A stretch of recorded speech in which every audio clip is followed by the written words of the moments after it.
تفہیم القرآن مولانا کی. مولانا عبد الماجد دریابادی کہتے ہیں اس کو تفسیر کہنا مشکل ہے کیونکہ تحریف کا مادہ غالب ہے. انبیاء و مرسلین اور سلف صالحین کے بارے میں بے احتیاطی بنی گئی. غزوہ احد کے بارے میں کہتے ہیں کہ صحابہ میں تمام خرابیاں موجود تھیں. توبہ، یعنی پیغمبر اصلاح نہیں کر سکتے تھے، نہ قرآن اصلاح کر رہا تھا. ایسی گالیاں تو صحابہ کو کسی رافضی نے بھی نہیں دی ہوگی. اور سورۃ ہود میں نوح علیہ السلام نے جو کافر بیٹے کے لیے دعا کی، اس کی تفسیر میں کہتے ہیں کہ اصل میں جتنا بڑا معیار ایمان کا ہے اس سے نبی بھی کبھی کبھی گر جاتا ہے. انا للہ و انا الیہ راجعون. اب جس وقت نبی ایمان سے گرا ہو اس وقت تو غیر مسلم ہوگا، ایمان تک سے تو رہ گیا. تو مولانا کی تعبیرات نہایت جاہلانہ ہے اور افسوسناک ہے. ہمیں کوئی شوق نہیں ہے کسی پر رد و قدح کرنا، کہ ہم مجبور ہیں حق کی وضاحت کے لیے کہ جو ہمارے قریب آ رہے ہیں، ہماری بات سن رہے ہیں، ہماری تفسیر سن رہے ہیں، وہ کئی ان چیزوں کو دین سمجھ کر مطالعہ نہ کریں. اللہ فرماتے ہیں صحابہ کی جنگی غلطیاں معاف، لیکن مودودی صاحب نے یہاں لکھا ہے کہ وہ سود خور تھے، وہ بخیل تھے، وہ کنجوس تھے، وہ خود غرض تھے. ان میں 8 قسم کی بیماریاں تھیں. توبہ توبہ. اچھا کہیں زندہ ہوگا تو آ جائے گا ہم، اور وہ تفہیم کیا پہلا حصہ وہ اس جگہ نکال کے لے آئے تاکہ طالبوں کو، لوگوں کو سناؤ کہ مودودی صاحب کی تفسیر سننے کی. وہ کہتے ہیں صحابہ سود خور تھے بڑے، اور خود غرض تھے، بخیل تھے، کنجوس تھے.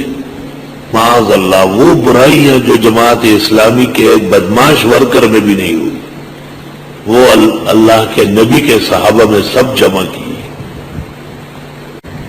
اس تفسیر کے صفحہ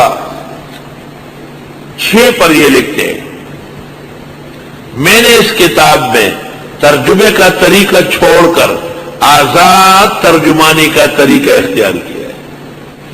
آزاد ترجمے کی کیا ضرورت ہے؟ مزاج اس قسم کا ہے کہ موقع بموقع صحابہ کرام پر خطرناک قسم کا اٹیک کرتے ہیں.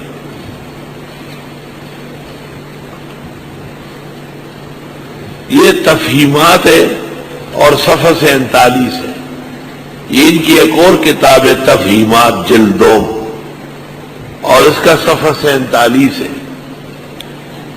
اس میں لکھتے ہیں داؤد علیہ السلام نے جو کچھ کیا وہ بنی اسرائیل کے ہاں ایک اہم دستور تھا، اور اسی دستور سے متاثر ہو کر ان سے یہ لغزش ہو گئی تھی. دستور یہ تھا کہ کوئی کسی کی بیوی پر عاشق ہو جاتا تو بیوی اس سے چھین لیتا تھا کہ یہ مجھے پسند آئی. جیسے قلم کسی کا پاس ہو آپ اس سے لے لیں گے، یہ مجھے دے دیں. یہ مودودی صاحب کی تاریخ دانی ہے، انبیاء و صحابہ کے بارے میں اخلاق ہے.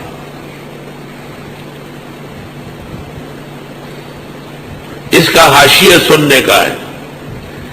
کہتے ہیں یہ یہودی اخلاق ہی کا اثر تھا کہ مدینہ میں بعض انصار اپنے مہاجر بھائیوں کی خاطر اپنی بیویوں کو طلاق دے کر ان سے بیع دینے پر رضامند ہو گئے.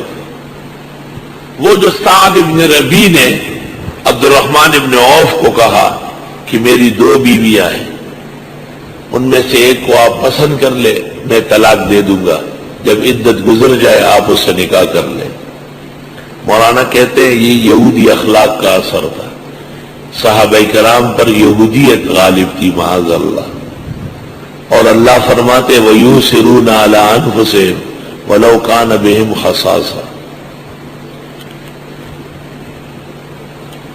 اس قسم کی باتوں کا عام مزاج ہے، اس سے باز نہیں آ سکتے. چنانچہ اس کتاب کے 122 صفحے پر ہے اجعل لی علی خزائن الارض، سورۃ یوسف کی ہے، زمین مصر کے تمام وسائل اور ذرائع میرے اختیار میں دے۔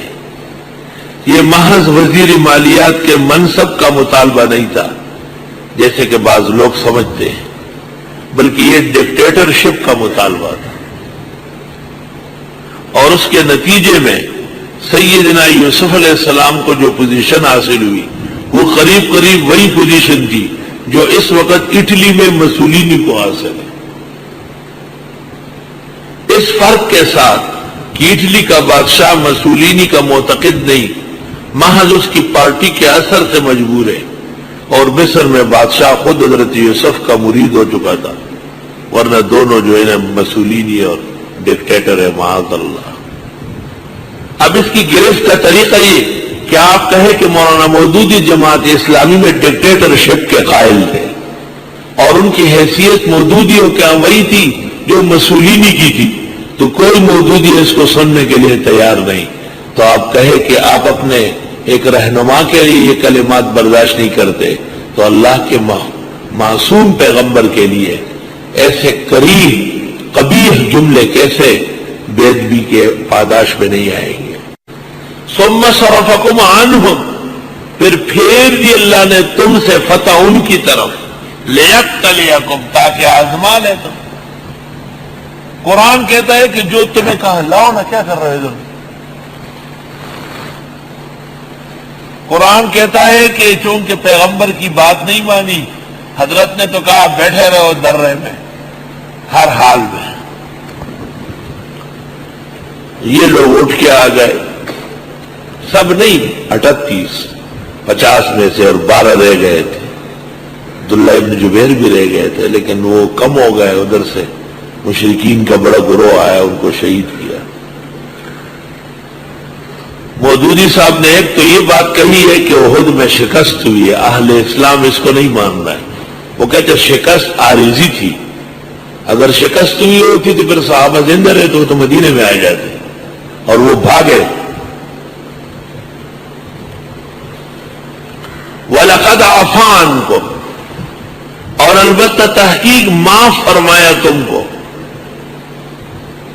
اللہ نے معاف کر دیا، مولانا مودودی نے معاف نہیں کیا۔ اور صحابہ کرام کے بارے میں یہاں بہت نامناسب جملے کا ہے، لیبتلیکم، کیا آزما لے تمہیں، وَلَقَدْ عَفَا عَنْكُمْ، اور یقیناً درگزر فرمایا تم سے، اب معاف۔ مولانا مودودی نے لکھا ہے کہ نزول کے وقت ان کے معانی موجود تھے، رفتہ رفتہ ختم ہو گیا۔ مولانا کو خیال کرنا چاہیے، ایسی بیہودہ باتیں نہیں کرنا چاہیے۔ قرآن نے لوگوں کو زندہ کیا ہے، مار ڈالا ہے۔